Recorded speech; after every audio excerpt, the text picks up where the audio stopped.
여러분 안녕하십니까. 강신업 변호사입니다. 여러분, 트럼프가 일본을 2박 3일 방문하기로 했다는 얘기 들으셨죠? 이게 단순한 게 아닙니다. 조선업 지금 부활을 꿈꾸는 트럼프. 트럼프는 군함의 제조 내지는 또 수리 등등과 관련해서 기본적으로는 미국 안에서 그거를 하고 싶은 거죠. 그래서 조선업을 부활시키려고 하고 있습니다. 그런데 금방 또 그게 안 되는 것이기 때문에 또 일부는 말이죠, 다른 나라들과 협업 관계를 맺고서 군함의 건조나 또는 수리를 맡기는 그런 지금 전략을 짜고 있습니다. 그럼 이제 어느 나라와 그렇게 협업을 할 것인가, 어느 나라한테 맡길 것인가, 이런 건데요. 그게 우리나라가 이제 떠올랐던 거고, 우리가 마스가라 해가지고 우리가 미국의 조선업을 부활시켜 주겠다, 그런 얘기까지 하지 않았습니까? 그런데 트럼프가 한국을 패싱했다는 얘기가 나오고 있습니다. 이재명 리스크 때문에, 이재명의 친중 경향 때문에 군함이라고 하는 것은 국가 기밀이 거기 다 들어있는 거 아닙니까? 따라서 그거를 한국에 맡길 수 없다, 이런 얘기죠. 근데 이게 지금 나오는 얘기가 그 미국의 군함을 건조하고 그리고 또 수리하려고 이 시장이 1,500조 시장이다. 무려 1,500조 시장이다. 그리고 이게 100년의 사업이다, 이런 얘기가 있는데 이것이 이재명 리스크 때문에 날아가 버렸다. 근데 이번에 트럼프가 일본에 가는 이유가 바로 이 조선업 이거와 관련돼서 일본 쪽에 맡기기로 했다. 그러니까 이 미국의 군함 건조 내지는 수리 등등의 이 거대한 프로젝트를 일본과 협업하기로 했다는 얘기가 나오고 있습니다. 그리고 한국은 패싱됐다는 얘기가 나오고 있습니다. 근데 이게 그도 그럴 것이, 이 마스가라는 걸 우리가 그렇게 야심차게 오히려 제안을 했음에도 불구하고 이게 관세 협상과 같이 연계되어 있는 거거든요. 근데 관세 협상이 안 되다 보니까 마스가도 안 되는 거죠. 그러면 마스가도 물 건너 갔다는 얘기가 되는 거죠. 아니, 생각을 해보십시오. 이재명이가 했던 약속을 지키지 않는데 마스가라고 그래가지고서 미국이 우리와 하겠습니까? 마스가를 믿겠습니까? 안 믿겠죠. 그래서 2박 3일 일본에 가서 지금 이 조선업 부활 내지는 군함 건조, 수리 이 부분을 일본에 맡기는 문제를 지금 협상한다라는 얘기를 하고 있습니다. 그게 가능한 얘기가, 일본은 벌써 관세 협상을 타결 지었습니다. 그리고 미국이 해달라는 대로 거의 해줬습니다. 그리고 또 돈이 많습니다. 또 선박 제조 기술도 탁월하죠. 원래가 이제 일본이 선박 기술에서 제일 앞서가다가 그 다음에 이제 우리로 넘어왔던 거 아닙니까? 근데 우리도 기술은 있습니다만은 이재명의 신뢰 문제 때문에 결국은 미국이 한국을 패싱했다고 본다는 것이죠. 그러면 1,500조 시장이 일단 날아갔다고 전체로 본다면, 그리고 우리한테 적어도 100조 정도의 이익이 남을 수 있었던 것이 날아갔다는 얘기가 나오고 있습니다. 지금 그 가능성이 충분히 있는 것이, 트럼프가 말이죠, 쇄빙선이라 해서, 여러분 쇄빙선 알죠? 그 북극이나 남극이나 얼음 뚫고 나가는 배, 이거는 핀란드한테 지금 또 맡겼다는 얘기가 나오고 있습니다. 그런 보도가 나오고 있습니다. 자, 한국에는 지금 어떤 배도 맡기질 않고 있습니다.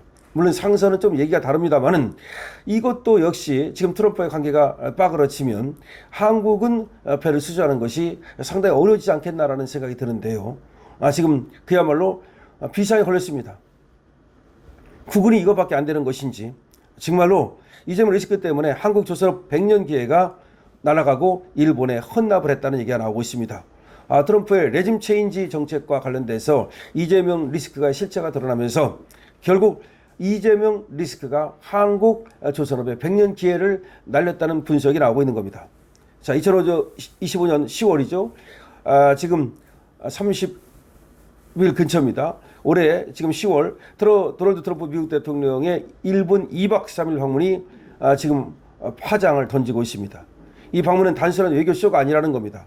미국의 조선업 부흥 자금이 일본으로 쏠리는 산업 재편의 신호탄이고, 이는 한국 조선업의 100년 황금 기회가 산산조각 난 결정적 하나의 순간이라는 겁니다. 다시 말해서 일본을 2박 3일 방문한다는 자체가 단순한 방문이 아니라 한국 조선업의 기회가 100년의 기회가 산산조각 나고, 그리고 미국의 조선업 부활의 신호탄이 결국은 일본에서 쏘아 올려진다는 걸 의미한다는 겁니다. 이재명 정권의 좌파적 포퓰리즘과 친중 외교가 초래한 치명적 리스크라는 겁니다. 1,500조 원 규모의 미국 조선업 사업 기회가 일본으로 넘어가게 됐다는 겁니다. 이 불길한 그림자가 결국 한국 경제를 갖다가 몰락시킬 것이라는 겁니다. 그리고 민주주의 위기를 심화시킬 거라는 겁니다. 이재명의 좌파 정부 리스크 때문에 트럼프가 결국은 한국을 패싱하는 것이 아니냐.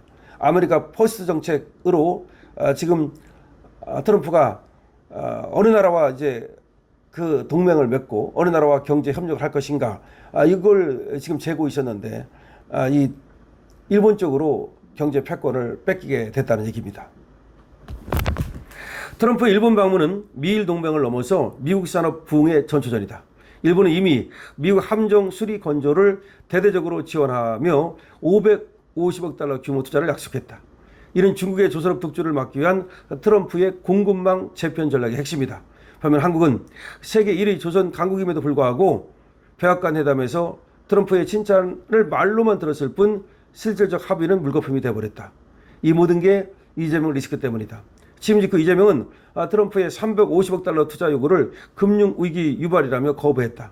이는 단순한 거절이 아니다. 트럼프의 현금 선불 요구를 무시하면서 한국을 신뢰할 수 없는 파트너로 낙인 찍은 치명적 오판이다. 이재명 정부의 중국 친화 이미지가 트럼프의 불신을 폭발시켰다. 한국 내 화교 자본 잠식 의혹을 제기한 트럼프는 이재명의 글로벌 좌파 네트워크의 연대를 의심하면서 한국을 중국 대체가 아닌 위협으로 규정했다. 결과 미국의 100조 원 조선업 예산이 일본으로 100% 넘어갔다. 이재명은 한국의 미래를 일본에 바친 배신자로 역사에 남을 것이다 라고 지금 기사가 났습니다. 한국 조선업 100년 만의 기회가 상실됐다는 거죠. 한국 조선업은 트럼프 2기에 마스가 이니셔티브로 우리가 한국 조선업을 부흥시킬 수 있는 문턱에까지 갔었다는 거죠. 그리고 150억 달러 투자를 제안하면서 조선업을 가지고 말이죠. 미국 펜타곤의 470억 달러 함정 건조 계획에 뛰어들 기회였다. 하지만 이재명 리스크가 모든 걸 날려버렸다. 다시 말하면 우리가 원래 3,500억 달러를 투자한다 그랬잖아요. 그 중에서 이 1,500억 달러가 이 조선 쪽이에요. 그래가지고 우리가 이 1,500억 달러를 갖다가 이 배 쪽에 투자하면서 이 미국의 이 조선업 부흥 여기에 프로젝트에 뛰어들었던 거예요. 그럼 뛰어들었어야 되는 거죠. 과감하게 뛰어들었어야 되는데 그 기회를 놓친 겁니다. 그러니까 이재명이가 어쩌고저쩌고 하면서 3,500억 어쩌고저쩌고 하고 자꾸 근데 이재명이가 이 돈 때문에 그러는 거라기보다는 저는 중국하고의 관계 때문에 그런다고 봐요. 그러니까 미국이 요구한 게 있잖아요. 이 관세 협상이 되려면 미국이 요구한 걸 들어줘야 돼요. 그게 뭐냐면은 대중국 견제예요. 중국하고 친하게 지내지 말아라. 중국하고 양다리 걸치지 말아라. 그리고 만약에 중국이 대만을 갖다가 위협한다면 대만 편을 들어가지고 함께 미국과 함께 중국과 싸워야 된다. 이런 기본적인 이걸 요구하는 거예요. 근데 이걸 안 들어주는 거야. 이걸 안 들어주다 보니까 그 다음에 3,500억 달러고 뭐 또 1,500억 뭐 또 더 투자하는 거고 그 다음에 또 에너지 1,000억 사오는 거고 이게 다 그 다음 문제란 말이야. 그러니까 선우가 틀려버린 거야. 꼬여버린 거지. 그러다 보니까 지금 뭐 조선업 이 엄청난 기회라고 지금 얘기하고 있는데 전체는 이게 뭐 말할 수도 없고 작게만 봐도 100조 원 정도가 그냥 날아갔다는 얘기입니다. 트럼프가 한번 생각을 해보세요, 여러분. 지금 이걸 왜 하는지를 우리가 알아야 돼요. 전쟁을 하려면 군함이 있어야 되죠. 군함을 그럼 만들 수 있는 기술이 있어야 되죠. 근데 미국의 배 만드는 기술이 지금 사장됐어요. 오랫동안 안 하다 보니까. 옛날에는 미국이 잘 만들었죠. 말하면 뭐합니까? 항공모함을 갖다 미국에서 만드는 건데. 그런데 이게 지금 상당히 이게 가라앉아 버렸다고. 조선업이. 그러다 보니까 이 조선업을 부활시켜야 되겠는 거야. 근데 지금 조선업을 세계에서 지금 패권을 장악한 나라가 중국이에요. 중국이 지금 조선업 엄청나게 난리가 났습니다. 그러니까 중국은 그러면 조선업이 발달했으니까 뭐 군함도 만들고 앞으로 막 배를 만들 거 아니에요. 그럼 미국 못 만들면 장기적으로 이건 100년의 계획이에요. 잠시 10년의 계획이 아니야. 100년 후에는 어떻게 되겠어요? 중국이 그러면 패권을 차지하겠죠. 오히려 미국은 배도 못 만드는데 중국은 배를 갖다 엄청나게 만드는데 한번 생각해 보십시오. 그렇다면 어떻게 해야 되겠습니까? 미국이 배를 만들어야 되겠죠. 배를 만들 수 있는 기술과 배를 만드는 그런 어떤 조선소와 이걸 세워야 되겠죠. 근데 지금은 미국이 이게 완전히 기술이 사라지고 기반이 사라져가지고 지금은 못해. 그러다 보니까 어느 나라하고 협력을 해야 되겠죠. 그럼 어느 나라와 협력할 것인가? 그걸 재고 있었죠. 그래서 우리나라하고 협력할 가능성이 있었던 거야. 그래서 우리가 뛰어든 거예요. 우리도 그냥 뛰어든 게 아니야. 1500달러를 갖다 하느니 마스간이 이게 우리 입장에서는 야근수를 쓴 거예요. 우리가 미국을 도와주고서 우리도 돈을 챙기자 이거야. 그래 마스가 프로젝트라는 게 그거야. 그러면 3,500을 갖다 박아야죠. 받고 여기 조선업에 1,500을 받고 과감하게 나가야 되는데 중국 눈치 보느냐고 못 간 거야. 돈 때문이 아니야. 물론 돈도 없지만 그거는 뭐 미국하고 통화수합만 잘 되면 할 수 있어요. 그런데 의심을 해가지고 안 해주는 거야. 통화수합도. 그래가지고 거기 뛰어들라 그랬는데 미국이 가만히 보니까 이재명 리스크 때문에 한국하고는 안 되겠으니까 일본으로 돌렸다는 얘기야.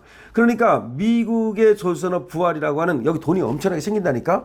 미국만 돈 생기는 게 아니라 우리도 여기 뛰어들면 돈 생겨요. 그런데 그거를 일본과 2박 3일을 방문했다는 얘기는 일본과 하기로 했다. 우리를 패싱했다는 얘기입니다. 그럼 한국 조선업이 부활할 수 있는, 한국 조선업이 커나갈 수 있는 기회를 놓치는 거야, 이제. 미국 시장에 배를 갖다가 공급 못하면, 뭐 상선 같은 거 얼마나 만들어가지고 어디에 공급하겠습니까? 지금 우리나라가 조선업이 사실은 말이죠. 중국한테 치고 그래가지고서 상당히 이제 어려워지고 있는 상황이었는데, 미국과 협력만 하면 다시 부활할 수 있는 그런 좋은 100년의 기회였다는 거지. 이 100년의 황금 기회를 갖다가 이재명 친중 리스크 때문에 날려버렸다 이 말입니다. 그런데 미국은 이제 그 파트너로 일본을 택했다 이 말입니다. 여러분 이재명 때문에 결국 나라 망하는 겁니다. 여러분들은 이에 대해서 어떻게 생각하십니까? 여러분들의 댓글을 달아주시기 바랍니다. 강신업 TV 좋아요와 구독을 부탁드리고요. 강신업 TV 쇼핑몰이 있습니다. 들어가 보시고 좋은 물건이 있으면 구입해 주시고요. 프리미엄급 농산물을 값싼 가격으로 제공하고 있습니다. 그리고 알부민 제품에 대해서도 관심을 부탁드립니다.